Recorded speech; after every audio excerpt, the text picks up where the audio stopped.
Clark the Shark, written by Bruce Hale, illustrated by Guy Francis. When you hear this sound, it's time to turn the page.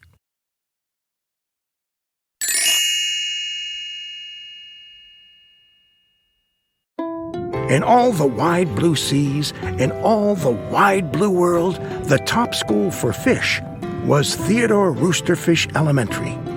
And of all the fish at Theodore Roosterfish, the biggest and the strongest was Clark the Shark.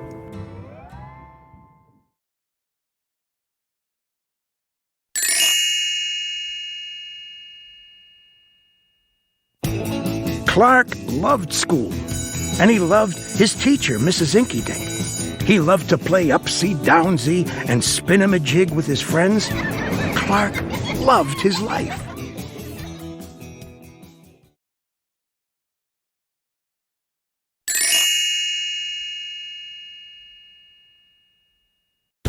"School is awesome!" shouted Clark the Shark. "Less shouting, more reading," said Mrs. Inkydink. "Lunchtime is sweet!" yelled Clark the Shark. "Munch your own lunch," said his best friend Joey Mackerel. "Recess rocks!" bellowed Clark the Shark.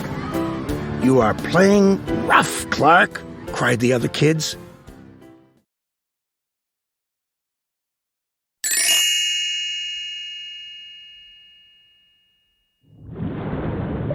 Yes, Clark loved his life with all of his sharky heart, but he loved everything way too much.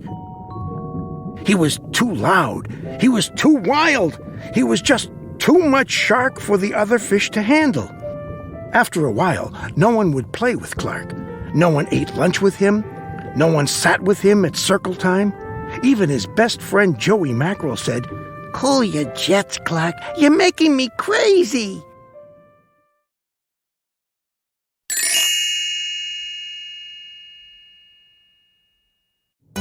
One day, Clark asked Mrs. Inkydink, "What's wrong with everyone?" Mrs. Inkydink patted his fin. "Clark, sometimes you play too hard. You munch too hard, and gosh, you even help too hard." "But life is so exciting," said Clark. "There's a time and a place for everything," said Mrs. Inkydink. "And sometimes the rule is stay cool."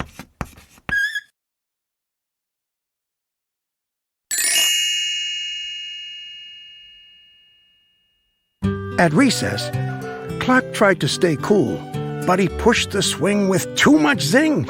"Sorry," said Clark. "I forgot." "Yikes!" cried Joey Mackerel. At lunch, Clark tried to stay cool, but everything smelled so good that he munched a bunch of lunches. "Sorry," said Clark. "I forgot." "We're starving," said his friends.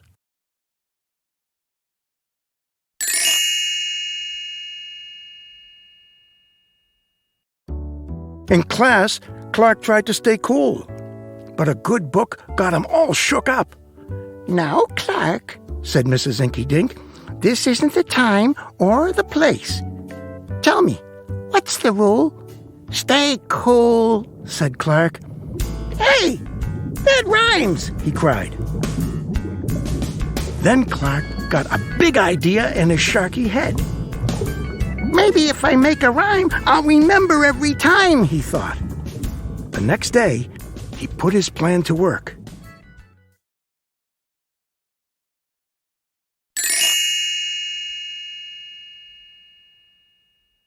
In class, when lessons got exciting, Clark wanted to bounce up out of his seat. Instead, he told himself, "When teacher's talking, don't go walking." And what do you know? It worked! "Attaboy, Clark," said Mrs. Inkydink. Clark smiled. "Lessons are fun!"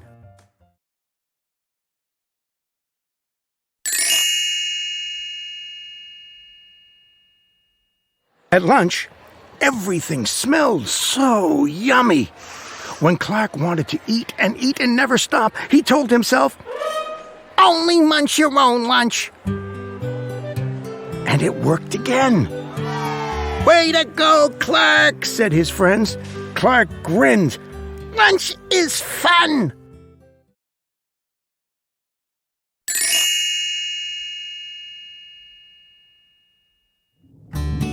At playtime, Clark told himself, "Easy does it, that's the way.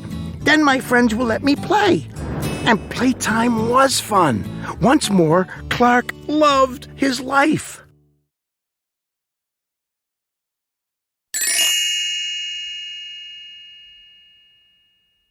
But then, a shadow fell across the playground. A ginormous shadow with tentacles galore.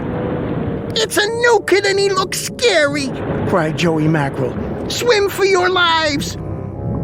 The squid slashed the slide, and it snapped off the swings. "My bad," said the new kid.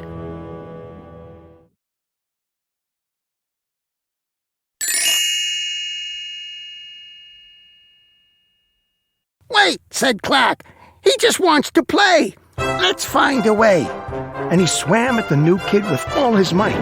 Clark played harder than he ever had before, upsy-downsy and spin-a-majig.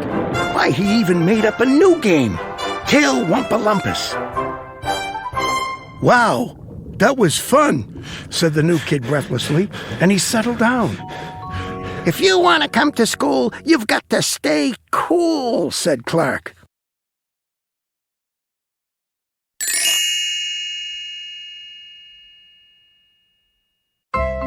"That's right, Clark," said Mrs. Inky Dink. "And thanks for taking care of our new classmate, Sid the Squid." Hooray! "Hooray for Clark the Shark!" everyone cheered.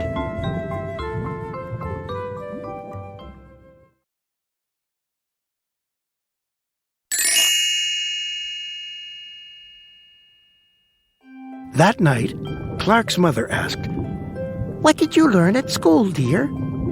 "There's a time and a place for everything," Clark said. "Sometimes you stay cool."